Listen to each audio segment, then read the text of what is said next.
Oui. Oui, mesdames, messieurs, c'est un triste événement, une tragédie qui fait qu'on se retrouve ces premiers jours de l'année devant la mairie. J'ai souhaité, moi et d'autres personnes, que la population de Bagnols-sur-Mer rende un hommage aux personnes qui sont décédées, aux 12 victimes, aux 12 personnes assassinées, lâchement assassinées par des terroristes, par des gens qui n'ont ni foi ni loi. Et donc il est important que la ville de Bagnols-sur-Mer s'associe à ce deuil qui touche le fondement même de nos libertés, de la République à laquelle nous sommes tous attachés, au-delà de nos différences, au-delà des clivages politiques. Mais bon, tout le monde dit ça, mais vraiment, c'est une démarche citoyenne que je vous demande. Donc, je vous demanderai de vous joindre à moi pour faire une minute de silence à la mémoire des personnes disparues dans ce tragique événement.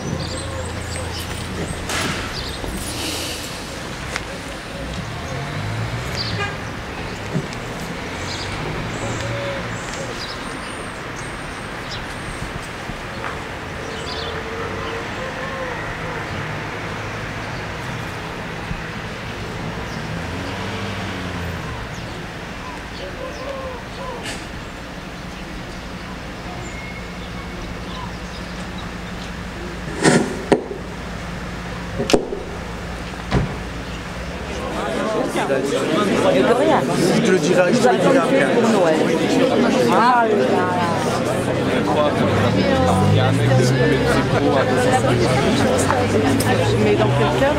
C'est Salin qui m'a demandé de faire ça, c'est dans le cadre... Ah ben, suite à cette histoire, moi je l'ai appris hier soir et ça m'a fait pleurer. Voilà, c'est tout. J'étais dégoûté. La liberté d'expression est effectivement le premier fondement de la démocratie. Donc pour moi, ce qui s'est passé hier, c'est extrêmement grave. J'en parle en tant que citoyenne de base, de femme. J'en parle aussi en tant qu'ancienne journaliste. Je suis tout à fait solidaire de tous les mouvements de résistance qui se sont faits à travers toute la France. Je condamne absolument toute récupération qui va se faire, très certainement qui va se produire. Je condamne aussi ce qui est en train de se passer. Là, j'ai appris ce matin qu'il y avait déjà une explosion dans une mosquée à Villefranche-sur-Saône. C'est inadmissible parce qu'on fait un amalgame qui n'a pas lieu d'être. La liberté d'expression, la liberté de la presse est très importante. Je l'ai dit avant, c'est le fondement de notre démocratie. Et je pense aussi à ces 12 personnes qui ont été tuées, depuis l'agent de service, les policiers, les journalistes, les dessinateurs. C'est incroyable et j'espère que ça n'arrivera jamais. C'est la première fois que ça se produit en France. Je crois que ça s'est produit sous les nazis, mais sans ça, ça ne s'est jamais fait. Et on était habitué à entendre ce genre de choses dans les pays où la presse connaît de nombreuses victimes, comme l'Irak, l'Iran, la Syrie et des choses comme ça, la Chine. Mais dans un pays européen, je ne pensais pas que ça arriverait et c'est arrivé. Donc il est temps de nous mobiliser pour défendre la liberté d'expression et le respect. C'est pas une question de tolérance, il y a une vraie différence entre la tolérance et le respect. Je suis pour le respect. Je n'aime pas le mot tolérant parce que tolérant, il y a une notion de, comment dire, de je te tolère, je ne t'aime pas, je te tolère, mais le respect des uns et des autres. Voilà pour ce pourquoi je prêche. Je suis très contente de cette initiative de je ne sais pas qui au niveau de ce rassemblement ici. Enfin, il se passe quelque chose à Bagnols, c'est très bien. On n'a pas été obligé d'aller ni à Argelès ni à Perpignan et c'est très bien. Voilà.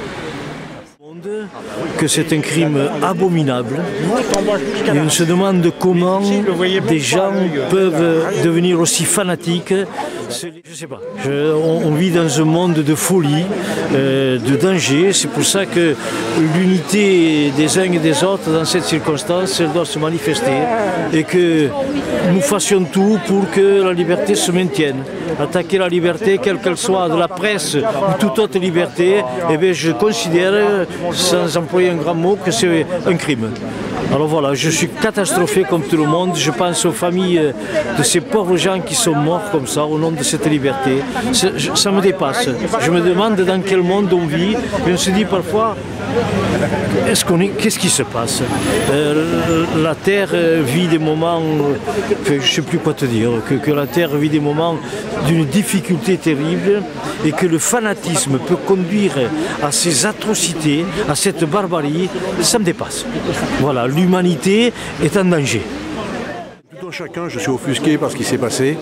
L'obscurantisme a encore frappé, aussi bien la laïcité et les fondements de notre République que les religions, entre autres la religion musulmane, frappée lorsqu'elle est, parce que désormais elle va être considérée comme une religion de haine, ce qui n'est pas le cas.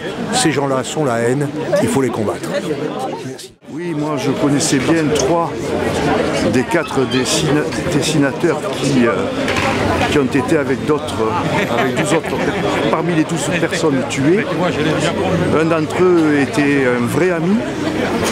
Je ne les citerai pas parce que ça ne leur aurait pas fait plaisir que je les cite. Ces 12 personnes qui sont mortes, d'autres personnes qui sont blessées pour la liberté et pour ce qui représente la France. Ces personnes-là, de Charlie Hebdo, c'était l'esprit critique dont nous sommes porteurs, nous la France, depuis le XVIIIe siècle. C'était l'esprit de révolte et la défense des petits dont nous sommes porteurs, nous la France, depuis Jacou le Croquant et que nous avons montré à la résistance aussi. Et puis c'était l'impertinence dont nous sommes porteurs. Je vais peut-être surprendre, mais le général de Gaulle était impertinent quand il lançait aux Américains « Messieurs les Américains, il faudra bien que vous vous en accommodiez, la France est la France et elle ne s'en laisse raconter par personne. » Et puis l'impertinence, c'est 68, c'est Charlie Hebdo, c'est le rap. C'est tout ce qui fait notre caractéristique à nous, la France, notre originalité. On est le pays de la liberté partout dans le monde. Et je veux me féliciter de l'union qui est en train de se manifester. Et au sein de cette union, je veux remercier la population et les autorités de la religion musulmane qui, au corps à corps avec d'autres, eh bien, sont en train de se battre pour que la vérité éclate et pour que de tels vacarmes, de tels massacres n'existent plus. Voilà, c'est une journée de deuil, mais il faut montrer que nous n'avons pas peur, que nous avons le courage, et c'est bien qu'après la minute de silence, nous ayons applaudi.